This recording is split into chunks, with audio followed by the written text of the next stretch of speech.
आदरणीय दर्शकवृन्द नमस्कार, म विक्रम श्रेष्ठ। आज संघीय संसदको प्रतिनिधि सभा विघटन भएसँगै एकाएक नेपालको राजनीतिको नयाँ कोर्स सुरु भएको छ। निर्वाचनको मिति तोक्न समेत राष्ट्रपतिबाट सिफारिस भएपछि अथवा राष्ट्रपतिले मिति तोकिसकेपछि अब नयाँ राजनीतिक कोर्स कसरी अगाडि बढ्छ भन्ने विषयमा धेरै आकलनहरू भइरहेको छ र विचार विमर्शहरू भइरहेको छ। प्रधानमन्त्री केपी शर्मा ओली यो बाध्यकारी निर्णय गर्न किन आवश्यक ठान्नुभयो अथवा यो परिस्थितिमा किन पुग्नुभयो, यी समग्र विषयमा आज हामी छलफल र बहस गर्दैछौँ। हामीसँग अतिथि हुनुहुन्छ नेपाल कम्युनिस्ट पार्टी नेकपाका प्रभावशाली नेता पूर्व मन्त्री गोकुल बास्कोटा। स्वागत छ यहाँलाई। आज एकाएक प्रधानमन्त्री केपी शर्मा ओली संसद विघटन गर्ने यो कठोर निर्णयमा किन पुग्नुभयो? एकाएक चाहिँ होइन,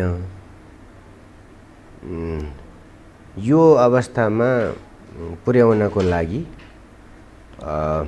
करिब 10 महिनादेखि सत्तारूढ दलकै खास गरी पूर्व माओवादी का अध्यक्ष र नेकपाका पनि दोस्रो अध्यक्ष प्रचण्ड कमरेडको नाममा यो अस्थिरताको एउटा अन्तहीन जालो सिर्जना गरियो, क्वेरी मण्डल सिर्जना गरियो र सरकार र पार्टीलाई कहिले एकै ठाउँमा गिजोल्न खोजियो, त्यसका फरकपनहरूलाई महसुस गरिएन, कहिले एकदमै छुट्टा छुट्टै रूपमा पनि लान खोजियो। त्यसले गर्दाखेरि सरकारलाई काम गर्न निरन्तर बाधा अप्ठ्यारो पर्यो। सबैलाई थाहा छ, प्रमुख प्रतिपक्षले भन्दा धेरै अप्ठ्यारो सत्तारूढ दलबाटै सिर्जना भयो। त्यो सुरुमा हामीले ठान्यौँ साधारण कुरा हो, किनभने अभ्यास कम भएर होला। तर उहाँको निरन्तर विद्रोहदेखि विद्रोहसम्मको स्वभाव र छिनछिनमा नीति बदलिने, नेतृत्व बदल्ने तरिकासित हामी त आजित थियौँ। तर जब अन्तिममा संवैधानिक परिषदको नियुक्ति हुने विषयलाई समेत र आफ्नै पार्टीको प्रधानमन्त्री विरुद्ध आफ्नै पार्टीका तर्फबाट अविश्वास प्रस्ताव राख्ने सम्मको र राष्ट्रपतिलाई पनि महाभियोग लगाउने सम्मका हरकतहरू जसरी सुरु भए गुटबन्दीको आधारमा, त्यो चाहिँ राम्रो थिएन। त्यसैको कन्टिन्यू एकपछि अर्को प्रयास, फेरि स्थगन, फेरि प्रयास हो। त्यसैले यो चाहिँ अब अन्तिममा देखिएको कुरा मात्रै हो, तर यो अनपेक्षित नै थियो, हठातै थियो भन्ने चाहिँ होइन। किनभने यहाँ पुग्दैछ भन्ने कुरा करिब वर्ष दिन यताको नेकपा भित्रको शक्ति सङ्घर्षलाई निहाल्ने जो कसैले पनि राम्ररी महसुस गर्न सक्छ। कुनै न कुनै कठोर कदम चालिनु पर्थ्यो, खास गरिकन नेकपाको चरित्र र अथवा नेकपाको जुन कुरा हो एकता जोगाउन पनि, वा त्यो सकिएन भने पनि लोकतन्त्र बचाउनका निम्ति यो कदम चाल्न जरुरी थियो। त्यसैले यो भयो। प्रधानमन्त्री ओली त वैशाखमै चाहनुहुन्थ्यो पार्टी फुटाउन, किनभने पार्टी फुटको अध्यादेश ल्याउने कार्य त गृह कार्य त त्यतिखेरै सुरु भएको थियो। त्यो इच्छा अहिले आएर पुरा भयो प्रधानमन्त्री? यसो हुन्छ, सरकारका हरेक कुरामा पार्टीबाट नियन्त्रण र लगाम लगाउन खोज्ने जुन कुरा छ र हरेक कुरालाई शङ्काको वा षड्यन्त्रको रूपमा व्याख्या गर्ने जुन चलन छ, जुन अभ्यासबाट प्रचण्ड कमरेड हुर्केर आउनुभएको थियो, त्यो एमालेपट्टि साइडमा त्यो थिएन। सरकारले अध्यादेशहरू लिएर आउँछ, किनभने पार्टी सम्बन्धी अध्यादेश पनि लिएर आएको थियो। त्यतिखेर सबैलाई थाहा छ, त्यतिखेर नेकपामा होइन अरू दलमा सङ्कट थियो, होइन?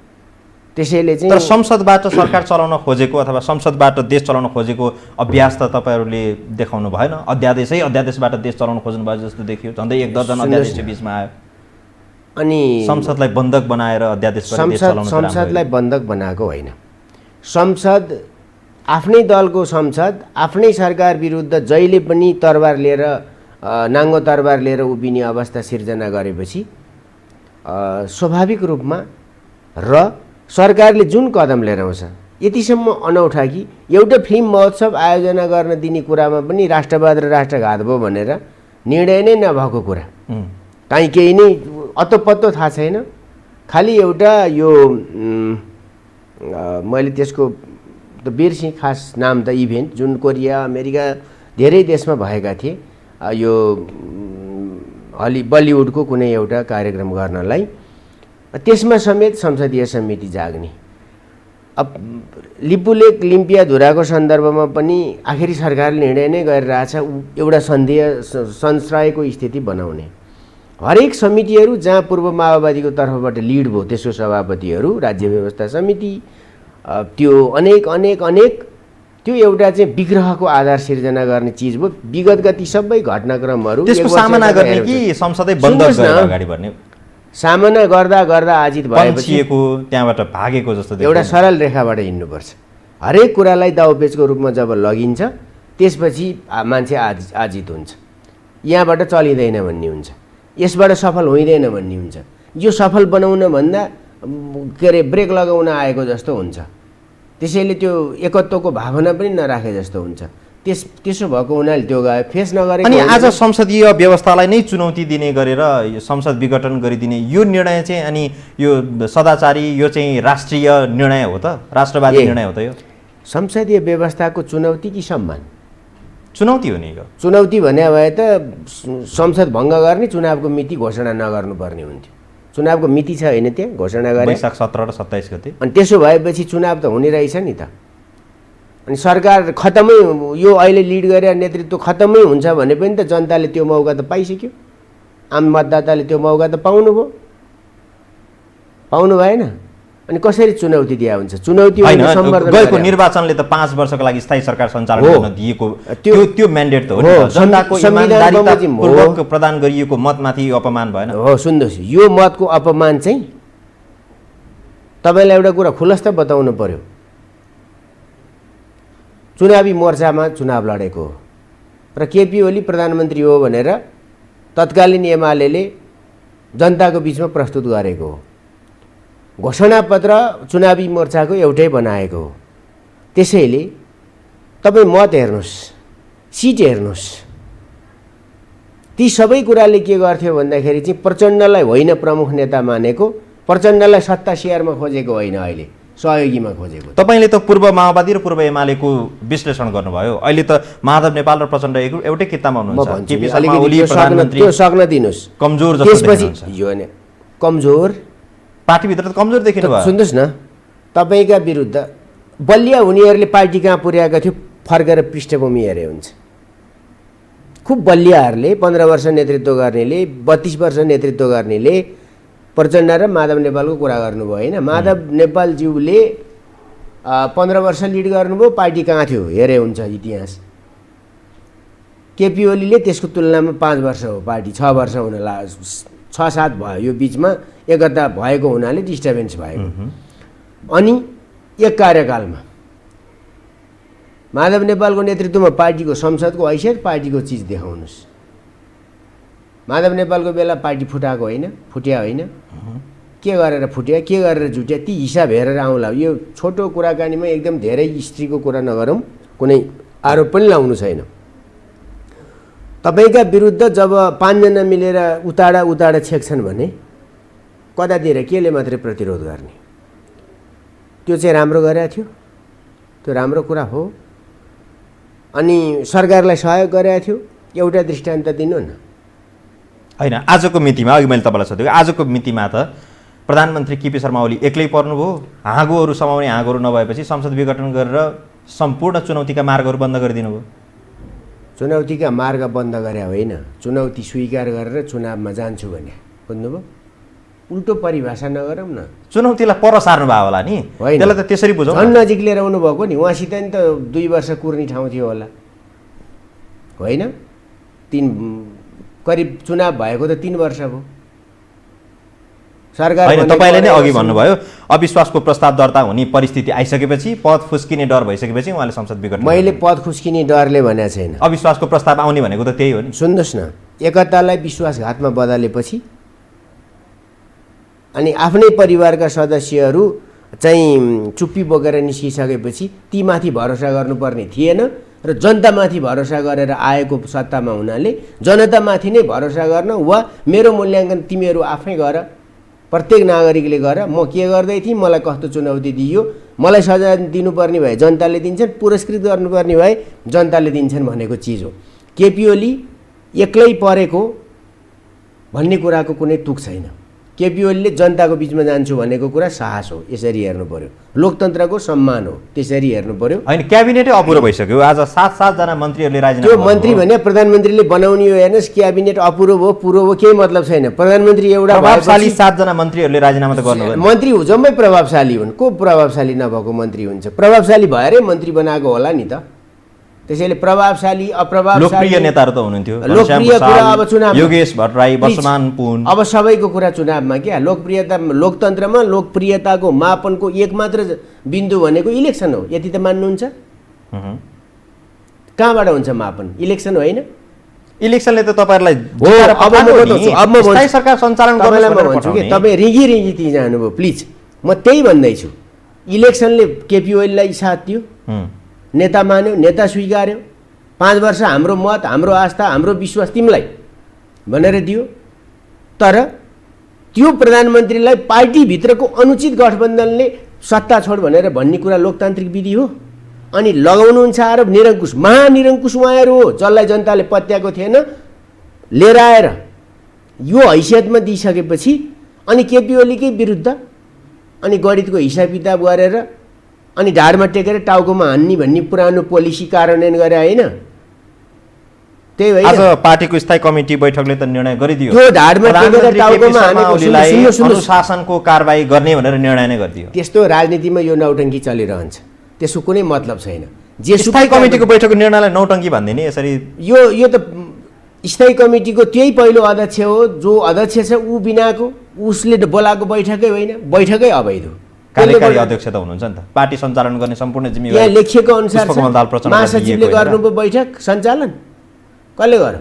त्यसैले विधि मिचेर आफू हिँडेको छ, विधिको वकालत गरेको छ। 1 सुन्नुहोस्। 2 मैले अघि भनेको कुराको कम्प्लिट गर्न दिनुहोस्। पार्टी अध्यक्ष केपी ओली भएको हो, महाधिवेशनले चुनेको हो, तिमी ठाउँ छोडा भन्छ, अधिवेशन हुँदैन भन्छ, अधिवेशन गरौँ छोड्छु भन्दा मौका दिँदैन, चुनाव गरौँ आउँदो चुनावपछि म छोड्छु भन्दा हुँदैन। अनि बिचमा जस्केलाबाट छिरेर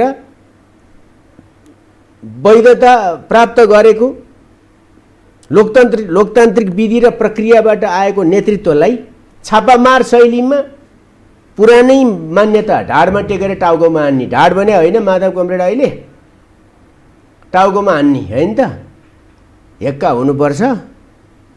पछि त्यो ढाडको पनि करङ खुस्किन्छ। अरूले होइन, जसलाई अहिले ढाड थाप्नु भएको छ तीबाट चरित्र त त्यही देखियो।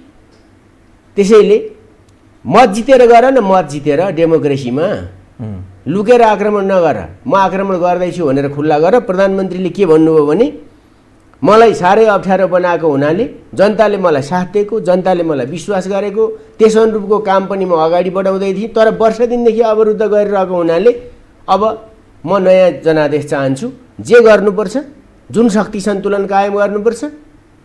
तर बाजपेयीजी तपाईँले यसो नेताले के अरे जनताले गर्नु पर्यो भनेर जानुभयो। त्यसैले एक्लो पर्नुभयो भन्ने कुराको कुनै अर्थ छैन। प्रधानमन्त्रीले जानी एक्लो त पर्नु भयो नि त। संविधानका विज्ञहरूले यो असंवैधानिक कदम हो भनेर भनिसके। त्यो भनेर हुँदैन नि। प्रमुख 3वटा दलहरू नेकपा, नेपाली काङ्ग्रेस र जसपाले संयुक्त रूपमा अहिले विज्ञप्ति जारी गरिसके। केही बेर अगाडि मात्रै भोलिदेखि सङ्घर्षको कार्यक्रम संयुक्त रूपमा अगाडि बढाउने भनेर निर्णय गरिसके। तपाईँहरूको स्थायी कमिटीको बैठकले त्यो कारबाहीको सिफारिस निर्णय गरिसक्यो। यसो गरौँ न, सबै परिस्थितिहरू हेर्दाखेरि त एउटा घेराबन्दी पर्नु भन्दा सुन्नुहोस् न, प्रधानमन्त्री घेरामा के कारणले पर्नुभयो, पर्नु भएन त्यता नजाउँ। यो मुद्दा नि अब जुलुसले गर्दैन नि फैसला। अब जसलाई चित्त बुझेको छैन जानु पर्यो अदालत, होइन कि चुनाव मान्नु पर्यो। म सोध्न चाहन्छु, नेपाली कङ्ग्रेस चुनावमा जाँदैन? चुनाव छोड्छ नेपाली कङ्ग्रेसले? ढङ थाप्न जाँदैन नेपाली कङ्ग्रेस?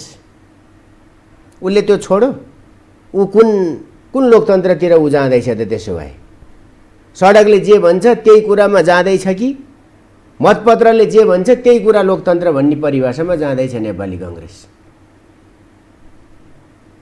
अनि सरकारले राम्रो काम गरेन, चलाउन सकेन भनेर हिजो भन्नेहरूले ल त्यसो भए नयाँ सरकार बनाउने मौका पनि भयो भनेर चुनाव घोषणा गर्दा प्रमुख प्रतिपक्षले त्यो चुनाव बहिष्कार गर्छ, त्यो चुनाव अस्वीकार गर्छ। त्यसैले यो अलि दिन मिल्लान् कि फेरि भनेर उचालिदिया होला, एक्का गरे हुन्छ। भित्रभित्र कङ्ग्रेस गदगद पनि भएको होला, किनभने तपाईँले यसो भन्दै गर्दाखेरि संवैधानिक परिषदबाट निर्णय अस्ति भइसकेको रहेछ, आज मात्रै खुलासा भयो। त्यो कागजपत्र च्यापेर प्रधानमन्त्री ओलीज्यूले गोजीमा हालेर राख्नु भएको रहेछ। आजै सार्वजनिक भयो भन्दाखेरि फरक नपर्ला, किनभने निर्णय भइसक्यो। अख्तियारको नियुक्तिदेखि लिएर सारा कुराहरू हेर्ने हो भने त काङ्ग्रेससँग घाँटी जोडेरै प्रधानमन्त्री ओली अगाडि बढिरहनु भएको रहेछ भन्ने कुरा त पुष्टि भयो नि। संवैधानिक प्रतिपक्षको भूमिका थाहा छ होइन नेपालमा? थाहा छ होइन? त्यो त थाहा छ। थाहा छ भने यसमा किन धेर बहस गर्नु त? मैले भन्न खोजेको संवैधानिक परिषदमा यो सहमतिबाटै प्रधानमन्त्री ओली अगाडि बढिसक्नु भएपछि अब निर्वाचनको विषयमा पनि कतै काङ्ग्रेससँग मिलेरै प्रधानमन्त्री ओली अगाडि बढ्नु भयो कि? सुन्नुहोस् न, चुनावमा त को मिल्छन् त्यो मलाई थाहा छैन। मिल्न पनि पाइन्छ, एक्लै उठ्न पनि पाइन्छ, स्वतन्त्र उठ्न पनि पाइन्छ। त्यो त हाम्रो संविधानले दिएको व्यवस्था हो। त्यसमा कानुनी विधि र प्रक्रिया पुगेपछि पाइहालियो, त्यो बेग्लै चिज हो। कङ्ग्रेसको म ठेक्का लिन्न, तपाईँले उठाएको प्रश्नको मात्रै भन्न चाहन्छु कि हाम्रो देशको संविधानले संवैधानिक प्रतिपक्षको कुरा गरेको छ है। सभामुख बैठकमा नगएर अप्ठ्यारो बनाएको कुरा चाहिँ के? एमसिसी बारे संसदले पास गर्थ्यो कि फेल गर्थ्यो? संसदमा पेश गर्न दिँदा भइहाल्थ्यो के? अनि व्यक्तिगत रूपमा अमेरिकन डिप्लोमेटिक मिसनका मान्छेहरूसित भेट्दा चाहिँ पहनुहोस् क्या हामी आएपछि गरिदिन्छु भन्ने, अनि अहिले चाहिँ राष्ट्रघाती भयो भनेर सडक तताउने, नदेखाएर नबुझे ठाउँ होइन क्या। नाटक धेरै गर्नुहुन्न क्या, सिधा भनिदिनुपर्छ है। अनि हामीले भनेका थियौँ के भन्दा बिआरआई पनि लिने, एमसिसी पनि लिने होइन। म सुन्दैछु बिआरआईको त पुनः समीक्षा हुँदैछ अरे होला। हामीले त सबैको सहयोग लिने हो नि। त्यसैले चाहिँ उहाँहरूले के उठाउनु भयो त्यो मलाई थाहा छैन। कङ्ग्रेससित मिलेर चुनाव लड्ने नलड्ने भन्ने कुरा अरूको कुरा होला। नेकपा एमाले खास त्यसरी चुनाव लडेको छैन। पूर्व एमाले कङ्ग्रेससित मिलेर चुनाव लड्या चाहिँ सायद कुनै ठाउँ विशेष कहीँ कुनै वडामा कतै गरे हो। चुनाव अलि पछाडिको कुरा भयो, त्योभन्दा अगाडि त अब सरकारकै विषय रह्यो। किनभने पार्टीले थाई कमिटी बैठकबाट निर्णय गर्ने भनेर, कारबाही गर्ने भनेर निर्णय गर्यो। त्यसलाई अब केन्द्रीय कमिटीबाट त्यसको अन्तिम टुङ्गो लगाउँला। कारबाही नै गरिसकेपछि त पार्टी अध्यक्षबाट उहाँलाई कारबाही होला पार्टीबाट। त्यसपछि त प्रधानमन्त्री पद पनि थप जोखिममा पर्ला। पार्टी नै फुटिसकेपछि त्यसपछि काङ्ग्रेससँग मिलेर सरकार गठन गर्ने? यसो गरौँ न, त्यो कारबाही त्यो रेडिमेड कारबाही हो। यो अहिले सत्तामा आएको हो। यो उहाँहरूले उहिल्यै कहिले भैँसेपाटी भेला, कहिले खुम्बलटार भेला, कहिले कोटेश्वर भेला, यो गरेरै कहिले मान्छेको टाउको गनेर पटक पटक अविश्वास प्रस्ताव लेखेर हस्ताक्षर गराएर, अनि अहिले पछिल्लो सन्दर्भमा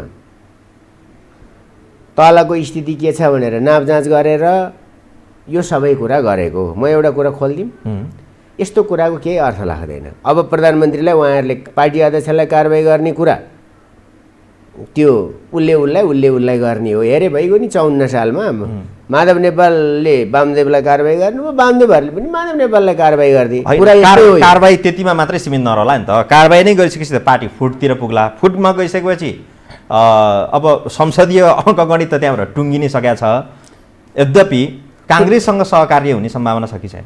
यसो छ, राजनीतिमा के सम्भव के असम्भव म भन्दिनँ हो। तर मैले भन्न खोजेको एउटा कुरो टुङ्ग्याउन दिनुहोस् कि प्रधानमन्त्रीलाई पार्टी अध्यक्षलाई कारबाही गर्ने त्यो रेडिमेड हो। मैले फेरि दोहोऱ्याएँ, त्यसको कुनै वैधता हुन्न है।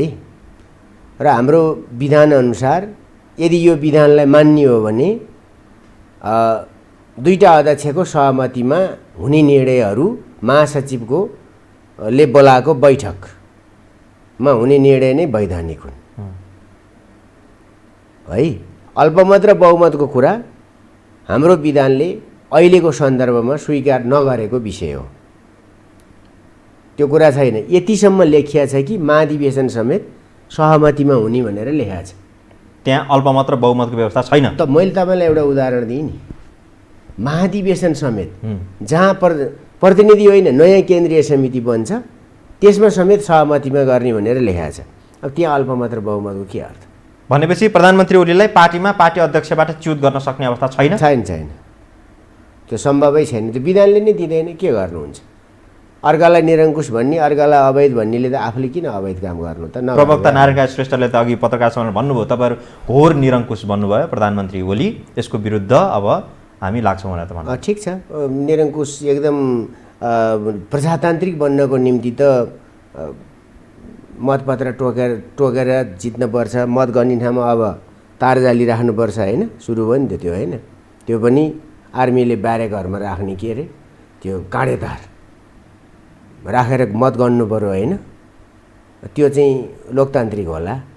जनतामाथि विश्वास गरौँ न, कसो के हैसियत के स्थान सब जनताले गर्छ नि। 21औं शताब्दीका जनतामाथि धेरै प्रश्न उठाएर उफ्रीपाफ्री गर्नु पर्दैन।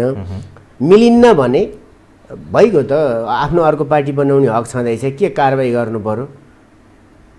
सकिगयो त, गए भइहाल्यो नि। एमाले पार्टी दर्ता पनि भइसकेको छ। होइन, एमाले नेकपा नै केही हुँदैन नि त। बहुमत प्राप्त प्रधानमन्त्रीले उसको त्यो पार्टीको अध्यक्षले जसको 138 सिट थियो त्यति चाहिन्छ होइन? अनि उसले भङ्ग गर्दै हो त अर्को कसले 138 सिट फुट्या नेकपामा हुन्छ त? त्यसैले त्यो कुरा छैन नि त। त्यसैले चुनावमा जाँदा अब राम्रो कुरा त्यही हुन्छ।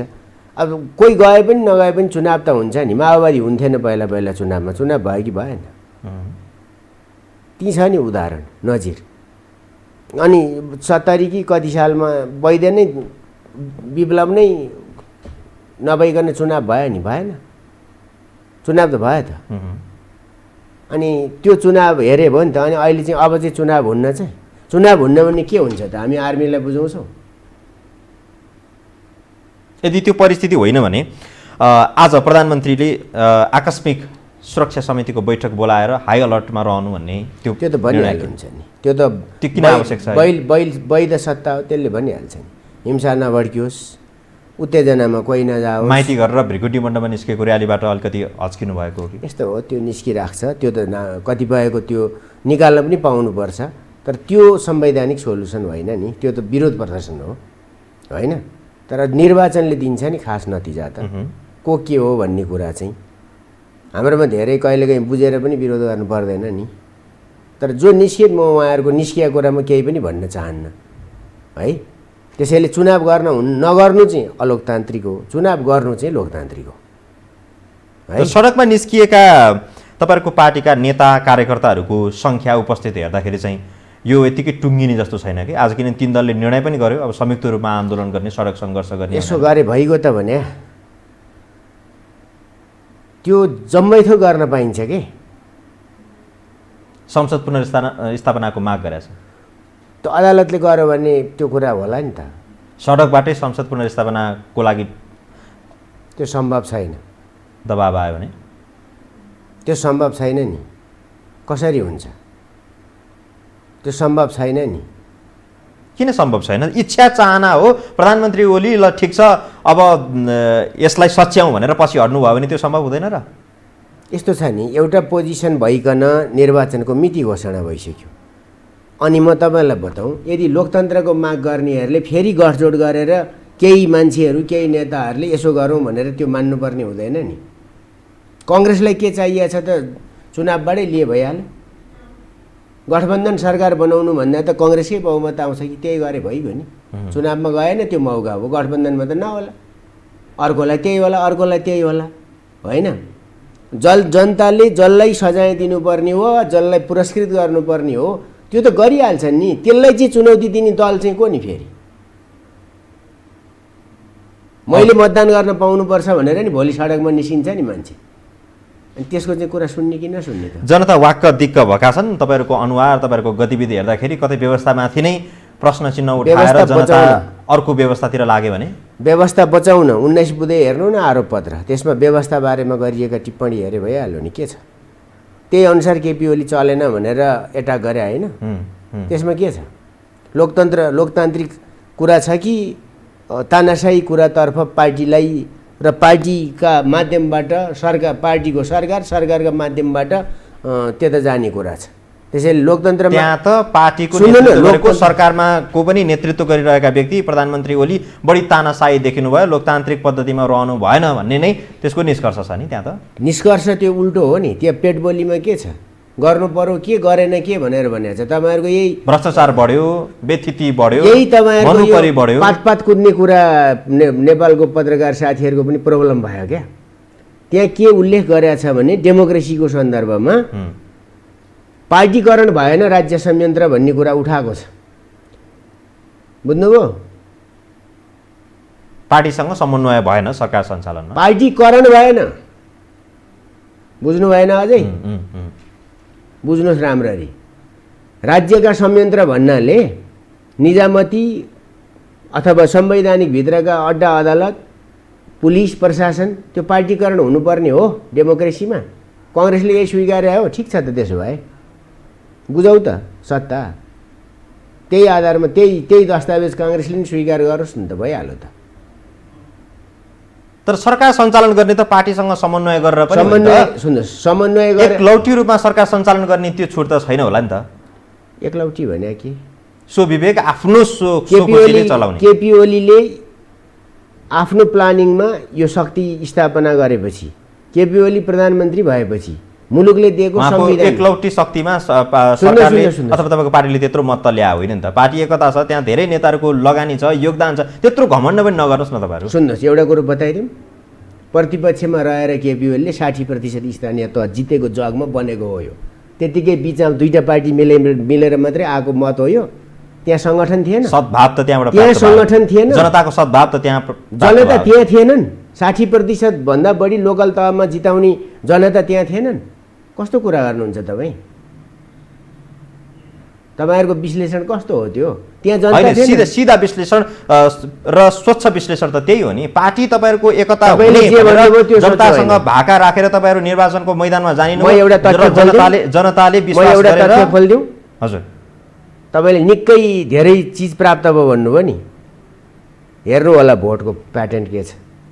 लोकल निर्वाचन र पछिल्लो निर्वाचनको भोटको प्याटर्नको तुलना गर्नुभएको छ? नचाहिएको कुरा नगर्नु न। तथ्याङ्क एकातिर, तपाईँहरूको ट्याटर एकातिर हुन्छ। के फरक, के चमत्कार भएको छ त? त्यस्तो धेरै केही फरक। स्थायी सरकार सञ्चालन गर्ने मत त जनताले दिएर पठायो नि त। ए बाबा, तपाईँ सुन्नुहोस् न, कङ्ग्रेसको कति लाख मत छ?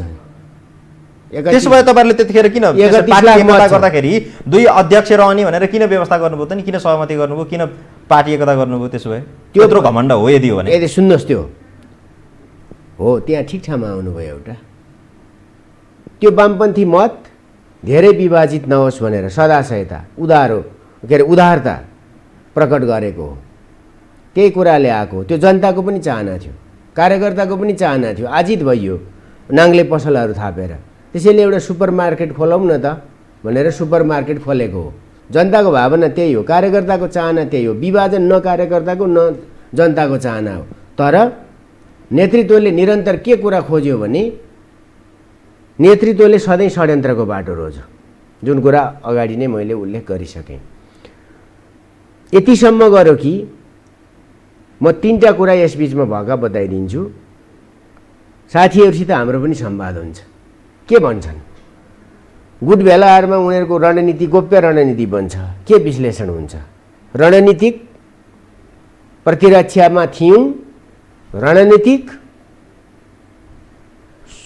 के अरे सन्तुलनको अवस्थामा आयौँ, अब रणनीतिक प्रत्याक्रमण गर्छौँ। के को सन्दर्भमा? तत्कालीन एमाले र माओवादीको एकताको विश्लेषण गर्दा हिजो अस्ति मात्रै बागमती प्रदेशको नेकपाको अध्यक्ष सचिव कसको जो छन् त्यो गुटमा सामेल भएकाहरूको, त्यो गुटमा पनि रहेका, पार्टीका अध्यक्ष सचिव पनि रहेका को भेला बैठकमा, पेरिस डाँडाको बैठक, त्यसभन्दा बाहेक छुट्टै पनि काहीँ गरिएको छ। त्यसमा भ्रम पार्नलाई खास एकीकृत गर्न खोज्या हो, कहिलेकाहीँ छुट्टै देखाएको जस्तो। त्यसमा के भनेको छ? बागमतीको अध्यक्षले गरेको निष्कर्ष, उहाँ भने प्रचण्ड कमरेडको भाइ पनि हो, एमालेसितको एकता पूर्व माओवादीको नजरमा त्यो प्रसङ्ग भन्दैछु म। हामी रणनीतिक रक्षाको चरणमा थियौँ, अवस्थामा थियौँ भने निर्वाचन अगाडि पूर्व माओवादी काहीँ काङ्ग्रेससित मिलेर चुनाव लडेको थियो, आमरूपमै प्याचअप जस्तो गरेको थियो, कुनै ठाउँ विशेष एक दुई ठाउँको जस्तो होइन, लोकल अधिकार दिएर काहीँ काहीँ आफ्नो प्रोसेसमा कुनै वडा कुनै पालिका यस्तो होइन, आमरूपमा त्यो गरेको थियो। जब निर्वाचनको परिणामबाट हुँदैन जस्तो भन्ने भयो त्यो त न हाँसको चाल न बकुल्लोको चाल भयो, किनभने खालि चुनाव मात्रै जित्ने कुरा हो, पोलिसी जित्ने कुरा हुँदैन त्यसमा। अर्कोसित मिलेपछि पोलिसी जित्ने त हुँदैन नि। त्यसो हुँदा त्यो भनेको के रहेछ भने त्यस निर्वाचनले उहाँहरूलाई कहाँ पुर्यायो, रणनीतिक रक्षाको चरणमा पुर्यायो। यो फौजी भाषा अथवा राजनीतिक कुरा होला, त्यो फौजी भाषा बुझ्नेहरूले बुझ्लान्थ्यो।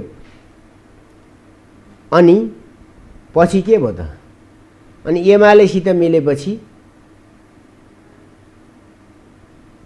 रणनीतिक सन्तुलनमा आइयो अरे। किनभने 70 सालको निर्वाचनमा 26 सिट थियो, बाबुराम फुटेर हिँडिसकेका थिए हो। अनि चुनावमा एक्लै जानुपर्दा कति सिट आउँथ्यो भन्ने कुरा त लोकल निर्वाचनले पनि अलिकति देखाइ सङ्केत गरिसकेका थियो। त्यसो हुँदा त्यो चाहिँ अवस्था के थियो, रणनीतिक प्रतिरक्षाको अवस्था थियो। जब एमालेसित मिलियो त्यो चाहिँ रणनीतिक सन्तुलनको लागि मिलेको थियो अरे। भन्नाले पावरमा फेरि राइज हुनका निम्ति 53 सिट पुग्यो, शक्ति आर्जन भयो। शक्ति आर्जन भयो। अब कैयौँ वडाहरूमा भोटै सुन्न छ। त्यो अवस्थाबाट कहीँ अब वडा कमिटी बन्ने यस्तो स्थिति होला। अब ठिक अहिले चाहिँ के भयो अरे भने रणनीतिक प्रत्याक्रमणको बेला भयो अरे। किनकि माधव नेपाल र झलनाथ खनालहरूलाई यता ल्याउन पाइयो हो। त्यसो भए चाहिँ यो फौजी सङ्गठन निर्माण गर्ने तरिकाबाट मेरो विचारमा त्यो सफलता प्राप्त हुँदैन। यो ओपन सोसाइटी हो के, ओपन। यसको के अरे मानवीय चेतना, सोचाइ, दृष्टिकोणलाई एक दिन एकछिनमा तपाईँसित मैले व्यक्त गरेका कुरालाई पनि के गर्न सकिन्छ भने कुन चाहिँ कसैलाई मन पर्दैन त्यो मात्रै सबभन्दा पहिला लगेर त्यसबाट मान्छेलाई बदनाम वा हाइलाइट गराउन सकिन्छ। समग्र कुरा हेर्न मान्छेलाई फुर्सद पनि नहोला नि त। भनेपछि अब यो बेलामा त्यो गरेर यो गर्नुभयो होइन त। प्रचण्डजीहरुको के बुझिन्छ आक्रमण सुरु भयो होइन। त्यसो नभनौँ न, अब नियत भ्रष्ट भयो। त्यसबाट नियत के भ्रष्ट भयो भने अब रणनीतिक प्रत्याक्रमण सुरु भयो भनेपछि उहाँहरूले पद बाँडफाँड गर्न मिल्छ। प्रधानमन्त्री फलानालाई, अध्यक्ष फलानालाई, राष्ट्रपति फलानालाई गुटले फैसला गरेर त्यस आधारमा संसदलाई बन्धक बनाएर त्यस आधारमा चाहिँ सरकारलाई घेराबन्दी गरेर गएपछि यस्तो चक्रव्यूहमा फस्नुभन्दा त्यो चक्रव्यूह तोड्न जरुरी थियो। तोड्ने कुरा अब पार्टीभित्रको शक्ति सन्तुलनले गर्दैन थियो। केपी ओलीलाई राम्ररी थाहा थियो। एक्लै एमालेभित्र केपी ओली बलियै हो। सुन्नुहोस्, तपाईँलाई कमजोर कमजोर कमजोर 12 पल्ट भन्नुभयो नि, एक्लै एमालेभित्र केपी ओली बलियो थियो। जब एकताको राम्रो सकारात्मक कुरा सुन्यो, त्यहाँ के अल्पमत बहुमतको कुरा गर्ने, विधानमा चाहिँ महाधिवेशनसम्म चाहिँ यसरी जाने भन्ने कुरा भएपछि माधव नेपाल कमरेडको पनि त्यहाँ समूह छँदै थियो। त्यो सहित 241 हो नि। अनि नेकपा माओवादीलाई 200 जना सदस्य दिएपछि केपी ओलीको हिजोको पक्ष एमाले भित्रको मात्रै हेर्दा 135-37 जना छ होला। त्यहाँ त बहुमतै हो नि। अनि 200 के अरे एकजना एउटाको छ, अरूको झन्डै 50-60 जना थपिएपछि अनि त्यो 41मा पनि भागभण्डा लगाएपछि अर्को बहुमत हुन्छ भने नजानेर सहमति गरे होइन। यस खालको षड्यन्त्र, यस खालको तरिकाबाट त पार्टी एकता हुन सक्दैन थियो। त्यसैले पार्टी एकताको पवित्र भावनालाई, मर्म र भावनालाई है बुझाउन र जनताले पनि दिएको एउटा भावना पनि छ। बुझ्नुभयो तपाईँहरू? जनताको भावना भन्नुहुन्छ नि। जनताको भावना के हो भने उम्मेदवार त जोसुकै उठ्या हुन्, तर प्राइम मिनिस्टर केपी ओली बनोस् भन्ने भावना थियो कि थिएन भन्नु त? त्यो लेखेर त दिएको थिएन नि, मतपत्रमा त्यो दिएको थियो नि त। भावनाको कुरा गर्दा त्यो हुन्छ होला नि। हो, त्यसैले यो चिज होला भनेर पार्टी एकता गरे होइन। जब सम्बन्धहरू षड्यन्त्रमा बदलिन्छन् नि, एक्सन रियाक्सन हुन्छ। र म एउटा कुरा दावासाथ बताइदिन्छु, जब यो काम गरियो यसको नतिजा के हुन्छ? मैले यहीँ पनि पहिला पनि यो टेलिभिजनकै एउटा जीवरामजीसित गरेर भनेको थिएँ, एकलाई दुईमा विभाजन गर्ने पहिलो काम। चारवटा सिद्धान्तमा चलेको हो। धक्का, क्रमभङ्ग, महाविपत्ति र छलाङ। चारवटा यसमा छन्। धक्का दिने, धक्का दिए नि त, मिले एउटा धक्का भयो, एकता भयो, शक्ति आर्जन भयो, रणनीतिक शक्ति सन्तुलन के भएछ। अनि अहिले आएर धक्का दिए, अब क्रमभङ्ग भयो। क्रमभङ्ग भएर के भयो भन्दाखेरि वैधानिक अध्यक्ष, वैधानिक प्रधानमन्त्री, जनताको विश्वास, जनताको भावना मर्म पाएको माथि प्रहार सुरु गरेर उल्टो उसैलाई अभियुक्त जस्तो बनाएर जानुभयो, पदबाट च्युत गराउनु। त्यो अवैध काम हो। त्यो जनताको भावना र मर्म, पार्टी कार्यकर्ताको भावना र मर्म अनुसारको काम होइन। त्यो खालको कुरा गर्ने हो भने कैयौँ ठाउँमा को अल्पमतमा छन् नि। अब म भन्छु यो तरिका जे गरेर र अर्को उहाँको एउटा युद्धकालीन थ्योरी छ, ढाडमा टेकेर टाउकोमा हान्नुभयो, सफल हुनुभयो।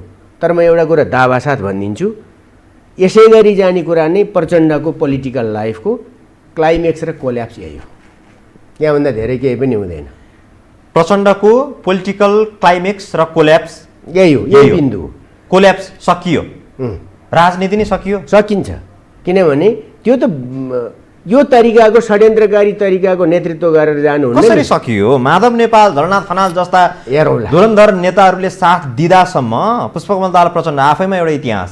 कसरी सकिन्छ? हेरौँला, होला। तर सधैँ समय व्यक्तिको मुठीभित्र हुँदैन। समय फेरि सुरु हुनसक्छ। त्यो चाहिँ दिन लामो हुन्छ, सबै आफ्नोमा हुँदैन नि त।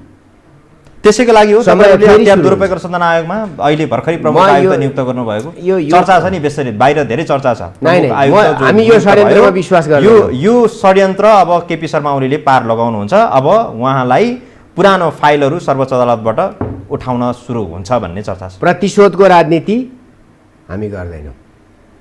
तथ्यमा जाउँ। जो कोही मान्छे तपाईले कोल्याप्स भन्नुभयो नि, यसको संकेत यही होला। मैले पोलिटिकल भनेको पोलिटिकल कोल्याप्स हो है। त्यो केपी ओलीलाई मात्रै खुब क्षति हुने, तपाईँले अहिले एक्लै परो, कोही छैन साथमा। निर्वाचनमा हेरौँला नि, आम निर्वाचनमा डेमोक्रेसीमा मान्छेको शक्ति वा दलको शक्ति वा समूहको शक्ति वा उसको के हो भन्ने कुरा नि यसरी बहस गरेर प्राप्त हुन्न नि। ढ्वाङ थापेपछि फ्याटै देखिन्छ।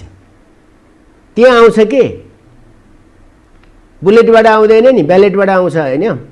कसैको राजनीति समाप्त गर्ने तपाईहरुको यदि एकाएक सुन्नुहोस्, सभामुख अग्निप्रसाद सापकोटाको सुन्नुहोस् न मुद्दा पनि किन एकाएक सर्वोच्च अदालतमा सुन्नुहोस् न, हो यही कुरामा भ्रम छ। सर्वोच्च सरकारको नियन्त्रणको संस्था हो। मुद्दा परिरहेको थियो होइन? मुद्दा त पहिल्यै थियो। त परिरहेको थियो मुद्दा भने त्यो मुद्दा चाहिँ के अरे छलफल वा सुनवाई वा पेशीमा चढ्दै पनि त आएको थियो, थिएन? तर धेरै समयको ग्याप थियो। त सभामुख भइसकेपछि यो विषयहरु त अगाडि सुन्नुहोस् न, त आयो त त्यो सर्वोच्च स्वतन्त्र न्यायपालिकाको कुरा मान्नुहोस् न। सरकारको त्यसमा के दोष हुन्छ? हो, त्यसैले कसैलाई पनि मैले अघि तपाईहरुको नाङको हस्तक्षेप र प्रभाव छ भनेर चर्चा हुन्छ न्यायालयमा पनि। बाहिर जे चर्चा विश्लेषण भइरहेको छ यो तपाईसँग यसको जवाफ मैले खोजेँ। सुन्नुहोस् न, त्यस खालको कुरा पूर्वाग्रही विश्लेषण हो है। यति मात्रै भनिन्छ, प्रतिशोधपूर्ण कारबाही कसैमाथि गरिँदैन, डेमोक्रेसीले त्यो गर्न दिँदैन। डेमोक्रेसी त्यस्तो व्यवस्था हो जहाँ पारदर्शिता हुन्छ, ढिलो चाँडो सबै कुरा ठिक ठाउँमा जान्छ। होइन, पारदर्शी नै तपाईहरुले काम गर्नु भयो भने संवैधानिक परिषदको बैठक अस्ति बस्ने अनि निर्णय आज सार्वजनिक हुने, यस्तो पनि हुन्छ। यो पारदर्शी हो। सुन्नुहोस् न, यो पारदर्शी राजनीति हो र। सुन्नुहोस् न, त्यो त के अरे त्यो फिर्ता लिने कि नलिने भन्ने कुरा थियो होइन? निर्णय गर्ने, निर्णयको कपी गोजीमा हालेर राख्ने, अनि यो परिस्थिति सबै सकिसकेपछि बाहिर सार्वजनिक गर्ने भने त यो नियोजित एउटा कुरा। नियुक्त भएको प्रक्रिया ठिक हो कि होइन भन्ने कुरा गर्नुहोस्। कसैको इच्छा बमोजिम संवैधानिक परिषद बन्धक बन्नु चाहिँ राम्रो कुरा हो? त्यो चाहिँ संविधानको खिलाफ बरखिलाफ हो, त्यसलाई कार्यान्वयन गर्न नदिएको कुरा, संवैधानिक धोका गरेको कुरा हो कि होइन? त्यो के भन्नुहुन्छ त्यसलाई? त्यो गरिरहनु चाहिँ राम्रो हो, त्यो चाहिँ पुरस्कृत हुनुपर्ने पक्ष हो। नियुक्ति हुनुपर्ने 33-34 महिनासम्म सरकार बनेकोदेखि आजसम्म कुनै यत्रो चिजहरू खाली छ, त्यो बाँकी नै रहेर मजा हुन्थ्यो? बाँकी राख्नुपर्ने चिज हो त्यो। त्यसैले यसमा हरेक कुरालाई पोलिटिकल आँखाले नहेरौँ न। केही संवैधानिक हुन्छन्, केही कानुनी हुन्छन्, केही न्यायिक हुन्छन्, केही चाहिँ व्यवहारिक हुन्छन्, त्यसरी हेर्नु पर्यो। हरेक कुरा नियन्त्रण र सन्तुलनको व्यवस्था छ। त्यसो भएपछि विभिन्न निकायहरू छन्, तिनको एक्टिभ जीवन चाहिन्छ। त्यो जीवन मृत गराउने कुरा चाहिँ अलोकतान्त्रिक हो। त्यो सक्रिय गराउने कुरामा अवरोध आइसकेपछि अध्यादेश लिएर आएर गरेको हो नि। चुनाव घोषणा गरे सरकारले त अध्यादेश लिएर आएर काम गरेछ। अझ निर्वाचनको परिणाम आइसकेपछिको सरकारले चुनावको त गर्न सक्छ, किनभने चुनावै गराउन पनि हुन्छ। निर्वाचनको परिणाम आइसकेको सरकारले पनि यो देशमा परिणाम आइसक्यो, आफू हारिसक्यो, आफ्नो दल हारिसक्यो, र पनि लिएर आएको छ कि अध्यादेश र दिया छ नियुक्ति। यो देश त्यस्तो हो। त्यसैले यो त बहालवाला प्रधानमन्त्रीले संविधान एक्टिभ गर्नको निम्ति लिएर आएको कुरा कुनै अनुचित कुरा होइन। त्यसैले जहाँसम्म सभामुखसित के जोड्नुहुन्छ त्यो सभामुखको बेग्लै प्रसङ्ग हो, त्यो न्यायालयको प्रश्न हो। म त्यहाँ जान चाहन्न हो। अख्तियारका प्रश्नमा अख्तियारले गर्ने हो, न्यायालयकोमा न्यायालयले गर्ने हो, संसद हुँदा संसदले गर्ने हो। त्यसैले यत्तिकै कसैलाई भिक्टिम डेमोक्रेसीमा बनाएर सकिन्न। तथ्य र प्रमाण चाहिन्छ, त्यति मात्रै मैले भनेको। यसैले जङ्गली राजतिर गइँदैन। संविधानमा यस्ता दिनहरू कैयौँचोटि आउँछन् कि चुनाव हुने, सरकार बन्ने, सरकार भङ्ग हुने, बहुमत हुने, नपुग्ने, 2/3 नै कसैको आउने, नपुग्ने, 5वटा दल मिलेर बनाउनु पर्ने। जापानमा के लोकतन्त्र सिद्धिया छ? चुनाव त कहिलेकाहीँ त 1 वर्षमा 2टा हुन्छ। देख्नुभयो होला नि। अब तपाईँहरू निर्वाचनको तयारीमा लाग्नुहुन्छ? त्यो त विकल्पै छैन नि। 7-7वटा मन्त्रालयहरू, यही सरकारलाई सुन्नुहोस् न, यही सरकारलाई अब चुनावको डिक्लेरेसन गरे सरकारलाई फेरि बाँकी अवधि पनि चलाइराख्न मिल्छ र? तर तपाईँले तोकेको मितिमा निर्वाचन गर्नुहुन्छ भने के ग्यारेन्टी छ र? यसको निश्चितता त अझै छैन। होइन, त्यसमा सबैले सहयोग गर्नु पर्यो नि। यो त एउटा देखाउने दाँत मात्र हो, तत्कालको लागि थमथम्याउने एउटा वातावरण न होला। एउटा कुरा गरौँ, संविधान कसैले च्यात्न र कुल्चिन सक्दैन। बुझ्नुभयो? त्यसले व्यवस्था गरेको मुख्य कुरा भनेकै जनअधिकारको रक्षा हो, अर्थात् जनतामा निहित सार्वभौम सत्ता हो। सरकार निर्माण गर्ने सरकारको स्रोत जनता हो। संसदै भङ्ग गरिसक्नु भयो, प्रधानमन्त्री ओलीको हातमा रहन्जेल त उहाँले अब जे पनि गर्न सक्नुहुन्छ। अघि यहाँले भने जस्तो संविधान च्यात्ने काम होला र भने जस्तो त्यो पनि त कल्पनाभन्दा बाहिरको कुरा। कल्पनामा चाहिँ आफू रमाउनुहोस्, मैले तथ्यको कुरा गर्छु क्या है। के अरे हाम्रो संविधानले अनिर्वाचित सत्तालाई अनुचित ढङ्गले सत्तामा बस्ने कुनै ठाउँ दिएको छैन। कुरो बुझ्नुभयो? होइन, संसद त विघटन गर्ने प्रधानमन्त्री ओलीका लागि के ठान्नु? अरू कुरा पनि त मामुली लाग्न सक्छ। संसद के हो र? संसद जनताले बनाएको होइन? अनि भङ्ग गर्न सक्ने कुरा धारा 85ले संसद विघटन भएको अवस्था भनेर त्यहाँ उल्लेख गरेपछि, अनि त्यो विघटन गर्ने परिकल्पना वा विघटन हुन्छ भन्ने मान्यता त्यहाँनिर छैन, छ कि छैन?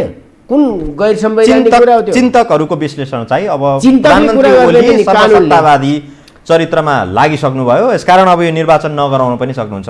जोखिमको कुराहरू उहाँले होइन। यहाँ सुन्नुहोस्, चिन्तकहरू कुन पार्टीका चिन्तक, कुन वर्गको ओढेका? तपाईँहरूकै पार्टीका चिन्तकहरूको विश्लेषण हुन्छ। सुन्नुहोस् न, त्यो घुम्टो एउटा मञ्चमा एउटा अर्को मञ्चमा अर्को देखिनेको कुरा नगरौँ। म के कुरा गर्दैछु भने हाम्रो लोकतान्त्रिक व्यवस्थाले, हाम्रो संविधानले अनिर्वाचित सत्तालाई सत्ता ओगटेर कब्जा गरेर बस्ने कुनै स्पेस दिएको छैन। त्यसको पतन अनिवार्य हुन्छ। बुझ्नुभयो नि? यति कुरा, यो कुरा जब बुझ्नुहुन्छ नि, निर्वाचन नहुने, सत्ता कब्जा गर्ने, जनताले दिए कब्जा भयो नि त। कब्जा भन्ने फेरि शब्दावलीको सबैभन्दा घातक कुरा हो। निर्वाचित सत्ताले सत्ता सञ्चालन गर्ने कुरा हो। कब्जा चाहिँ तिनले गर्छन् जसलाई संविधान, कानुन, नियम केही पनि चाहिँदैन। पार्टी सत्ता, राजकीय सत्ता, सबै सत्ता एउटै हो भन्ने र शक्ति पृथकीकरणको हिसाबले जाने कुरा हाम्रो संविधानलाई बुझ्नु पर्यो। त्यसैले चुनाव नगराउने भन्ने कुरा खोइ यस्तै अरूको हातमा पर्यो भने नगराउन सक्छन्। यहाँ त बरु भयो कि मत परिणाम आइसक्दा पनि निर्वाचन आयोगले त्यहाँका मान्छेलाई हुँडेर अनेक गरेर कति समयपछि राष्ट्रपतिका मतको परिणाम बुझाइयो। थाहा छ? त्यो चाहिँ कब्जाको होला वा यताउतिको कुरा होला। एउटा कुरा बियो हेर्नुपर्छ, गिरिजाले आफू हारेर पनि त चुनाव त गरायो नि, गिरिजा बाबुले, होइन? हार्यो तर चुनाव भयो। बुझ्नुभयो? संवैधानिक कु गरेको एउटा दाग त उहाँलाई लाग्यो नि त र त्यसैको निरन्तरता तपाईँहरूले संवैधानिक कसले गरे इतिहासमा कसले देखिन्छ गिरिजाप्रसाद कोइराला संविधानको कु कसरी गर्नुभयो संसद भङ्ग गरेर संसद भङ्ग गर्नु संविधानको कु भनेर लेखिया छ कहीँ संविधानविदहरूले व्याख्या त्यसरी गरिराखेका छन् त्यस्तो कुरा नगरौँ न ओहो तपाईँहरूको त परिभाषा त विचित्रको रहेछ त नेपालको जर्नलिजम त अब गजब भइसकेको छ होइन विज्ञहरूको प्रतिक्रिया यो छ ती होइनन् ती विज्ञ होइनन् ती संविधानमै लेखपढ गरेर केस फुलाएकाहरूलाई विज्ञ नमानेर अनि हामी विज्ञ होइन त्यो पूर्वाग्रह हो नि त्यस्तो विज्ञ त जसको पनि हुन्छ त्यहाँ के संविधानमा उल्लेख नभएको कुराको अधिकार प्रयोग गरे हो र गिरिजाबाबुले त्यतिखेर त्यो कुरा नगरौँ के यहाँ त निर्वाचित सत्ता भङ्ग गरेर के गरेर चाहिँ संविधान सभा असफल भएपछि त्यो गरे एउटा विधि छ नि त्यस्तो पनि केही होइन नि यो त्यसैले यो त निर्वाचनदेखि निर्वाचनसम्म जाने म प्रश्न भनिदिन्छु नेपालको संविधानले नेपालको लोकतन्त्रले एउटा कुरा बहुत स्पष्ट राखेको छ त्यो आफ्नो पार्टीमा तिमी के गर्छौ तिमी नै विधान बनाऊ तर देशको संविधानले के भन्छ भने चुनावदेखि चुनावसम्म चुनावभन्दा बाहेक सत्ता प्राप्तिको सरकार निर्माणको चाहे वडा चाहे केही कुनै अर्को वैधानिक बाटो छैन स्थान छैन त्यसले कसैलाई कब्जा गर्न दिन्छ भन्ने लाग्दैन त्यो कब्जाको मानसिकताबाट मुक्त संविधानले नै गरेछ अब कार्यक्रमको अन्तिमतिर आयो अब तपाईँको पार्टीको भविष्य के हो कसको तपाईँको पार्टी नेकपा उज्जवल कसरी उज्जवल हुन्छ पार्टी लगभग अब त फुटको सङ्घारमै पुग्यो नि त अब त लगभग फुटे जस्तै चित्रहरू आकृतिहरू त आइसक्यो नि अब पार्टी फुटको कुराको राजनीतिमा फुट जुट भन्ने कुरा नि अरूले मिलाइदिएर हुँदैन भावना टुट्यो भने एकीकृत पार्टी पनि फुट्या हुन्छ है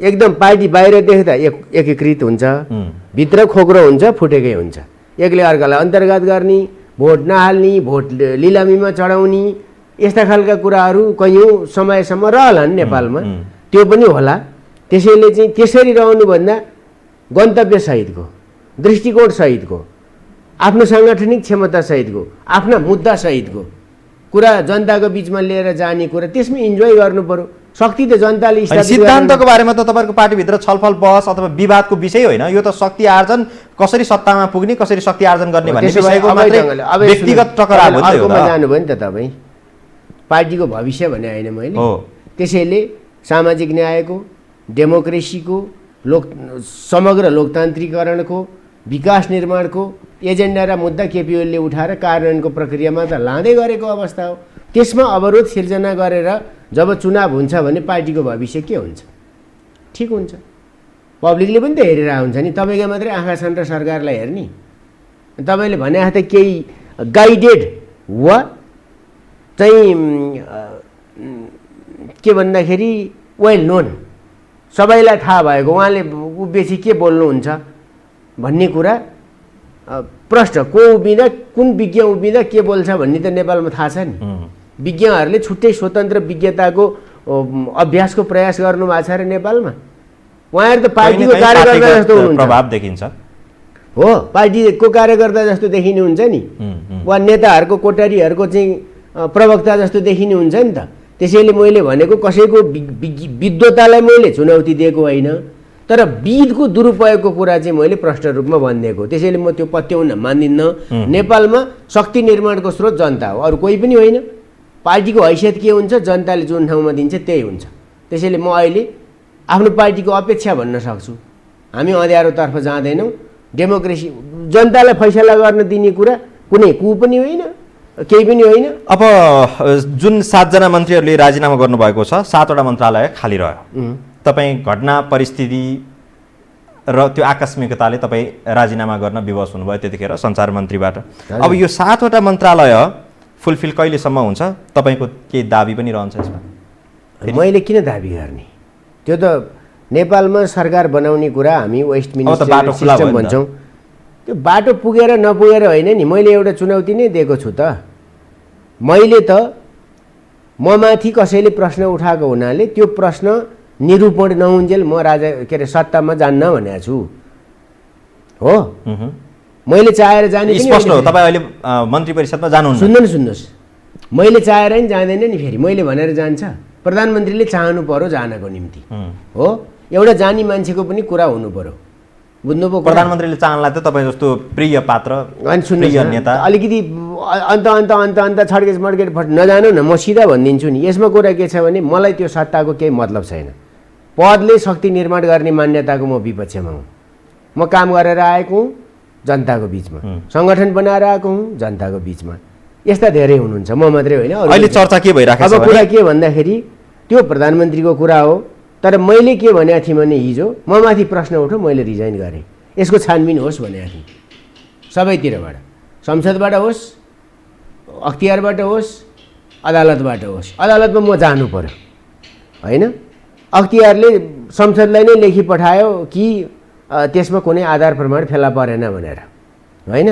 पर्ने पनि थिएन। म एउटा कुरा बताइदिन्छु तपाईँलाई सिधै, बारम्बार मलाई त्यो प्रश्न उठाइरहने हुनाले साथीहरूले, अरूलाई मैले भन्दिनँ, अरूले किन नदिया हो राजीनामा म जान्दिनँ, अरूतिर औँला ठड्याउनेले मैले छानबिन गर भन्ने।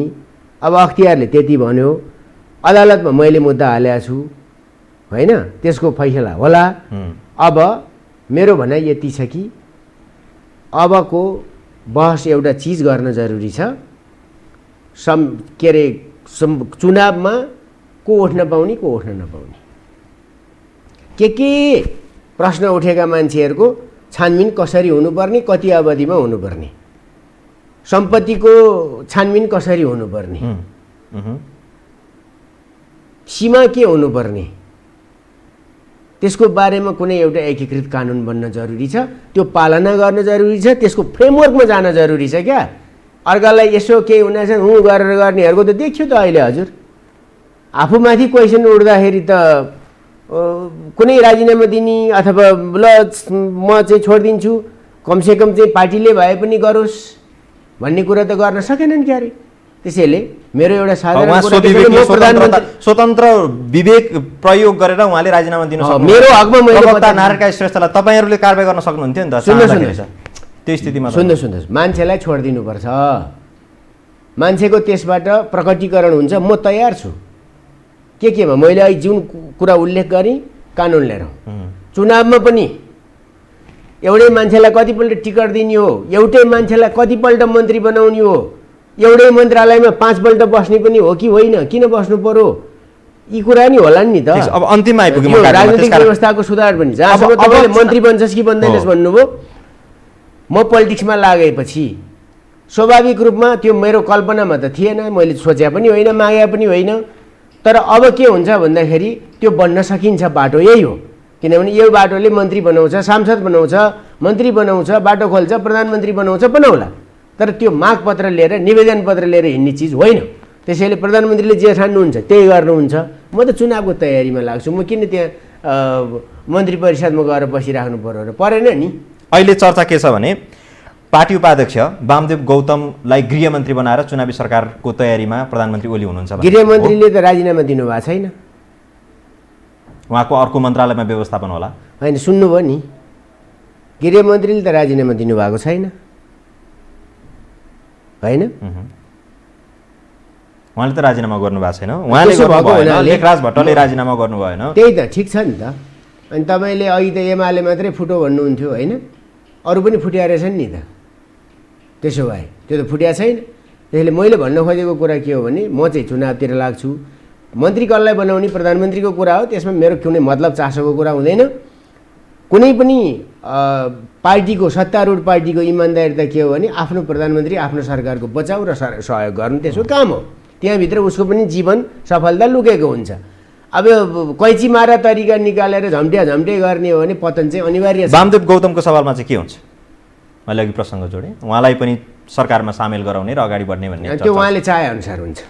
उहाँले त प्रधानमन्त्री ओली यो व्यवस्था विरुद्ध लाग्नुभयो, गम्भीर भूल गर्नुभयो भनेर प्रतिक्रिया जनाउनु। ठिकै छ, त्यो हो भने उहाँको कुरा भयो नि त। फकाइ फुलाइ फेरि मन्त्री परिषदमा ल्याउनु। सुन्नुहोस् न, त्यो फकाउने फुल्याउने राजनीतिमा यो हुन्न के। मेरो बाटो म हिँड्ने, तपाईँको बाटो तपाईँ हिँड्ने, दामलाले बाँधेर घिसारेर मैले हिँडे बाटोमा हिँड भन्नु पऱ्यो। हिजो माओवादीले दुनियाँ गरो त मान्छेलाई बन्दुक देखाए, के देखाए, ढाङ्गा ढुङ्गा गरो, मान्छे लागेनन् नि त, देख्नु भएन? अनि त्यो हुँदैन के, मान्छे आफ्नो सुरले चल्छ नि। तपाईँ मानवीय स्वतन्त्रताको मर्मै नबुझेर तपाईँहरू पार्टीकरण गरेर मात्रै हुन्छ। यो पार्टी त्यहाँ छैन, यो देश त्यहाँ छैन कि अब पार्टीकै केही कार्यकर्ताहरूले मात्रै यो देशको भाग्य भएर भविष्य फैसला गर्ने। पार्टीका कार्यकर्ता त 8 लाख छन् भने हो, त्यो पनि अलिअलि सुन्निएर रहेछ। त्यो कस्तो भन्दा 113 भोट लिएर आएको ठाउँमा 193 सङ्गठित सदस्य हालेर पार्टी बलियो हुने होइन। बुझ्नुभयो नि त कुरा। त्यसैले चाहिँ त्यो सदस्यता कति मात्रै होइन, विचार हो मूल कुरा। त्यो विचारले गाइड गर्छ, त्यसले सङ्गठन बनाउँछ। त्यसैले म यति मात्रै भन्न सक्छु, व्यक्तिगत स्वतन्त्रता आफ्नो ठाउँमा हुन्छन्। जहाँसम्म तपाईँले अब वामदेवको कुरा उठाउनु भयो, हामी सबैलाई समेट्न चाहने हो, सबैलाई अगाडि जाउँ, सबै मिलेर जाउँ भन्ने हो। यो अवस्था प्रधानमन्त्रीका कारणले सृजित भएको होइन। प्रधानमन्त्रीमाथि निरन्तर प्रहार गरेर र यतिसम्म कि संसारभरिको सबैभन्दा खराब र सबैभन्दा निकम्बा मान्छे हो भनेर पार्टीका नेताहरूले लिखित रूपमा अभियोग लगाएर जानुभएको छ नि। हो, त्यो कुरा अस्वीकार गरिसकेपछि उहाँहरूले यो काम गर्नुभयो। त्यसैले यसबाट थाहा हुन्छ पार्टी फुटाउन को लागेको थियो भनेर। फुटाउनुहुन्छ भने उहाँहरूको कुरा, तर पार्टी फुट्या पनि देखाएको छ, निर्माण भएको पनि देखाएको छ, जुट्या पनि देखाएको छ, फेरि फुट्या पनि देखाएको छ। त्यसैले यो कुनै नौला घटना होइनन्। त्यस हिसाबले म यति मात्रै भन्न सक्छु कि वामदेव कहाँ रहनुहुन्छ, अर्को कहाँ रहनुहुन्छ, त्यो उहाँहरूको कुरा हो, र पार्टीमा मान्छे को कहाँ रहन्छ त्यो पनि उहाँहरूको कुरा हो। तर यति कुरा एउटा म बताउन चाहन्छु, डेमोक्रेसीको नाम जपेर अनडेमोक्रेटिक एक्सर्साइजतर्फ पार्टीलाई लाने, सरकारलाई बाध्य बनाउने प्रयत्न गर्ने र पार्टीभित्र पनि त्यसरी गठबन्धनद्वारा शक्ति आर्जन गर्ने जुन छलछामपूर्ण तरिका हो, त्यसरी जाने कुराले त्यो बन्या कुनै पार्टी फुटेछ र अर्को बन्नेछ भने पनि नि त्यो पनि कोल्याप्स नै हुने हो। बुझ्नुभयो? डेमोक्रेसीको ठाउँ स्पेस दिनुहोस्, त्यही हुन्छ। डेमोक्रेसीले त्यही कुरा गर्ने हो। अहिले असन्तुष्टि छ भने चुनावपछि सन्तुष्टि हुन्छन् मान्छे, आफूलाई मन लागेको ठाउँ भोट हाल्न पाइन्छ, त्यही हो नि त गरे। यति हो। हस्, समय दिनुभयो यहाँलाई धेरै धेरै धन्यवाद। धन्यवाद। आदरणीय दर्शकवृन्द, उहाँ हुनुहुन्थ्यो गोकुल बास्कोटा, नेपाल कम्युनिस्ट पार्टीका नेता, पूर्व मन्त्री। उहाँसँग हामीले यो पछिल्लो विकसित भएको घटनाक्रम र यसको समीक्षासहितको बहस गऱ्यौँ। हेरिदिनु भयो, यहाँलाई धेरै धेरै धन्यवाद। बिदा दिनुहोस्, नमस्कार।